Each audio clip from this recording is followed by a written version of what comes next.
के औकात में के रहो कि राजपूत के लड़की के कपड़ा खरीद के दे दिए। इतना तो जिगरा बोटले वाली फाड़ दी बीच से। मित्रों, एक बार फिर से डिम्पल सिंह ने खेसारी लाल यादव को काफ़ी करारा मुंह तोड़ जवाब दे दिया है, क्योंकि डिम्पल सिंह भी कुछ कम नहीं, वो बार बार खेसारी लाल यादव को टारगेट करते हुए कुछ न कुछ बयानबाजी करती रहती हैं, जिसको लेकर जब खेसारी लाल यादव ने पवन सिंह के ऊपर जब सोहर वाला बयान दिया था, तब डिम्पल सिंह के बारे में कुछ इस प्रकार से बोल दिया था। ओकरा से पूछी है कि विकास सिंह के हा, वो खुदे बता जी कि पहला हो हमार पहला कपड़ा लता यही खरीदे।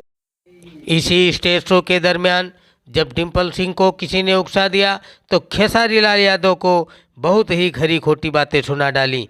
इस स्टेज मंच पर डिम्पल सिंह ने अनेक प्रकार से खेसारी लाल यादव को खरी खोटी बातें सुना डाली। औकात में के रहो कि राजपूत के लड़की के कपड़ा खरीद के दे दिए।